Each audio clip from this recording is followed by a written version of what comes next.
I'd like to take a moment to talk to you about something that, for me at least, is a difficult subject. I want to talk about the myth of sisterhood. Right. This election should have been a landslide. And while Clinton won the popular vote, we saw that as women, we are not as united as we claim to be.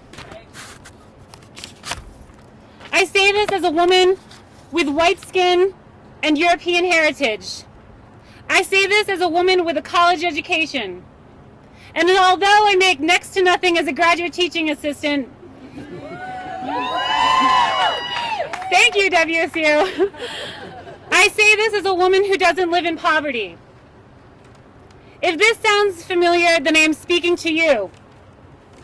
We came up short in this election. We failed. Women of color voted overwhelmingly for Secretary Clinton. 93%.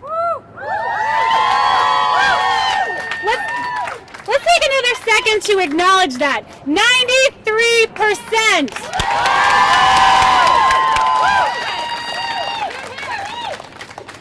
Had the rest of us leaned in with numbers like that, well, this week would have been a very different outcome.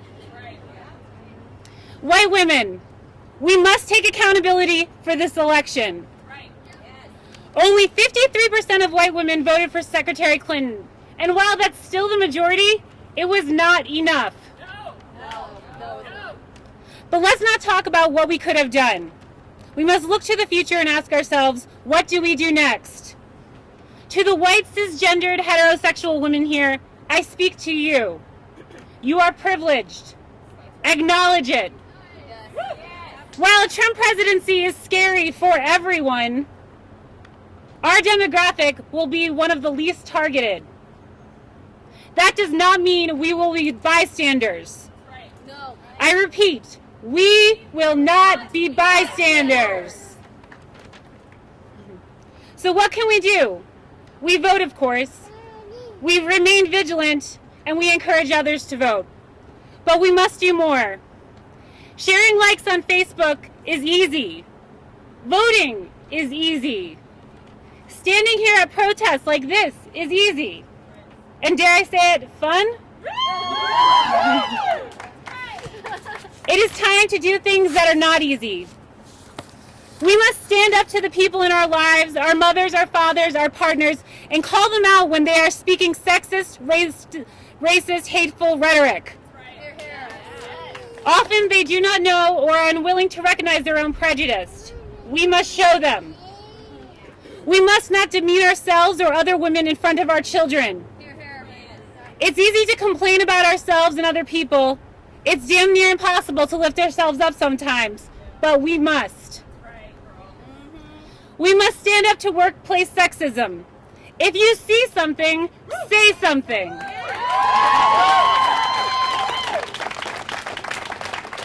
Do you put your own job at risk?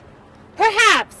But letting this behavior perpetuate is endangering our future and our daughters' futures. That's right. We must stand together and support organizations like Planned Parenthood and Trust Women. Even in cities like Wichita and states like Kansas, because reproductive rights are non-negotiable. Our bodies are our bodies. We must protest on the streets, in our places of work, but most importantly, in our homes as well. Yes, ma'am.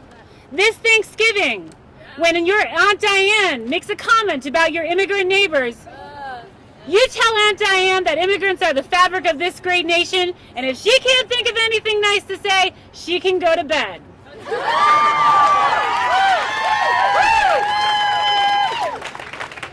Unfortunately, that's a very true story.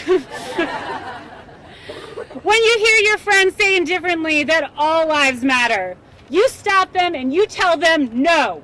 No, no, no. Black lives matter. And then you tell them why. We will educate others. We will be compassionate. We will be understanding. but we will be firm. Most importantly, we will succeed. Secretary Clinton was correct when she said in her beautiful concession speech, "Let us not grow weary of doing good, for in due season we will reap if we do not give up." Let us keep fighting.